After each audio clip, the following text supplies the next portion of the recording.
បាទជំរាបសួរបងប្អូនអរគ្នាហើយថ្ងៃនេះដែរឃើញខ្ញុំកាន់កញ្ឆេងបងប្អូនអរគ្នាដឹងអីហើយបងប្អូនអរគ្នាហើយថ្ងៃនេះដែរចង់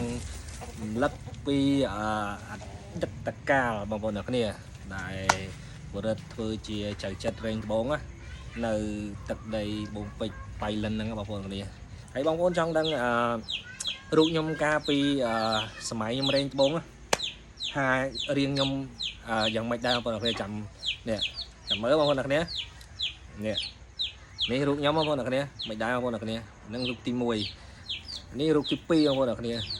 ហ្នឹងហើយនេះរូបទី2រៀងមិនដែរបងប្អូនអរគ្នាជួយកំប៉ុណ្ណឹងទៅនិយាយថាដល់ហើយបងប្អូនអើយនិយាយថារៀងបាច់ហាត់ប្រាណបាច់អីរៀងស្វែលហ្មងហ្នឹងហើយមានក្បាលពុះអីទេខ្មៅក៏ខ្មៅមុខក៏បាក់ដែរបងប្អូនអរគ្នារយៈពេល3ឆ្នាំបងប្អូនអរគ្នាដែលខ្ញុំរែងត្បូងហ្នឹងរៀងយូរគ្រាន់ដើរដែរបងប្អូនអរគ្នានិយាយដៃរិចអស់ណាបងប្អូនអរគ្នានេះក្រិនអស់ហើយហ្នឹងហើយទៅតែឥឡូវបងប្អូនអរគ្នាខ្ញុំខានរែងត្បូងយូរដែរហ្នឹងហើយហើយនេះគឺកញ្ឆេងអនុស្សាវរីយ៍ខ្ញុំបងប្អូនអរគ្នានៅមួយខ្ញុំយូរហើយកញ្ឆេងនេះមិនងាយសឹកឯណាបងប្អូនអរគ្នាវាធ្វើចេញពីអ៊ីណុកបងប្អូនអរគ្នាអានេះគេហៅកញ្ឆេងបុរាណណាបងប្អូនអរគ្នាតែបងប្អូនមកបៃលិនអីចង់ទិញកញ្ឆេងអីយកទៅរែងត្បូងលេងអីនៅតាមផ្សារគេលក់អីរែងអត់បានកន្លះខែបងប្អូនអរគ្នា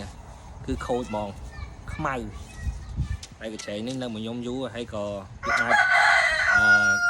រកចំណូលបានរៀងគួរសមដែរវាមិនបានគ្រាប់ធំទេបងប្អូនអរគ្នាវាបានតែមិនតិចល្មមដែលយើងលក់បានខ្លះបងប្អូនអរគ្នា10ទៅ20ម៉ឺន30,000 20,000អីចឹងណាបងប្អូនអរគ្នាតាមទូចតាមធំបងប្អូនអរគ្នាអញ្ចឹងមិនខ្ញុំមានត្បូងនៅសល់ពីមុនដែលខ្ញុំរែងត្បូងហ្នឹង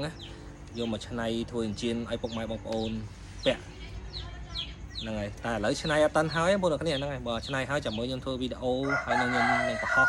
ចែកជូនបងប្អូនយកទៅពាក់តែខ្ញុំអត់ធ្វើជាផ្លាទីនបងប្អូនខ្ញុំធ្វើជាប្រាក់ព្រោះខ្ញុំអត់មានលទ្ធភាពធ្វើផ្លាទីនឲ្យពុកម៉ែបងប្អូនទេហ្នឹងហើយហើយពុកម៉ែចង់ធ្វើផ្លាទីនអីបងប្អូនអាចមលាយបានមលាយវាហើយយកត្បូងហ្នឹងយកធ្វើផ្លាទីនបានបងប្អូនគ្នានឹកដល់សម័យរែងត្បូងបងប្អូនគ្នាសបោរ៉ែត្បូងបងប្អូនគ្នាហ្នឹងហើយទៅតែឥឡូវវាពីរៀងស្បើយរ៉ែត្បូងអស់ហើយព្រោះឥឡូវវាមានដីកម្មសិទ្ធិហ្នឹងហើយដីស្របច្បាប់កម្មសិទ្ធិអញ្ចឹងយើងអត់មានសិទ្ធិទៅធ្វើវាទៀតទេហ្នឹងហើយពីមុនអត់ទេបងប្អូនគ្នាពីមុនអត់យើងអាចជីកតាមបន្លាយតាមច្រាំងដើម្បីយកត្បូងយកមករែងយកត្បូងបានបងប្អូនគ្នាតែឥឡូវសារតែយកមើលបងប្អូនគ្នាគេចាប់ហ្នឹងហើយនេះគេឆែកបងប្អូនគ្នាឆែករែងត្បូងនឹកដល់អនុស្សាវរីយ៍បងប្អូនគ្នាអញ្ចឹងក៏ឆ្លៀតចេញវីដេអូបន្តិចហើយចង់បង្ហាញរៀងស្វែលផងរៀងស្វែលកាលពីសម័យរែងត្បូងរៀងអែមស្រែមហ្មងនិយាយថានារីឃើញអីរត់ត្បូងបងប្អូននារីឃើញរូបខ្ញុំហ្នឹងដឹងតែរត់ហើយហ្នឹងហើយអែមស្រែមហ្មងអូតស៊ូបងប្អូនគ្នាអញ្ចឹងបងប្អូនមកបៃលិនអាចតាក់ទងមកខ្ញុំបានខ្ញុំបងប្អូនហ្នឹងហើយខ្ញុំនឹងនាំបងប្អូនដើរជាលក្ខណៈកន្លែងកំសាន្តផ្សេងដែលបងប្អូនចង់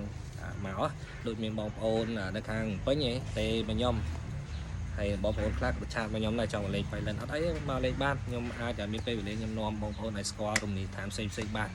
ហ្នឹងហើយឬក៏ចង់រែងត្បូងលេងក៏បានដែរហ្នឹងហើយអាចយកកញ្ឆេងខ្ញុំទៅរែងបានអូខេចាំមានតែប៉ុណ្ណឹងបងប្អូនអ្នកគ្នាលៀងបងប្អូនអ្នកគ្នាបាយ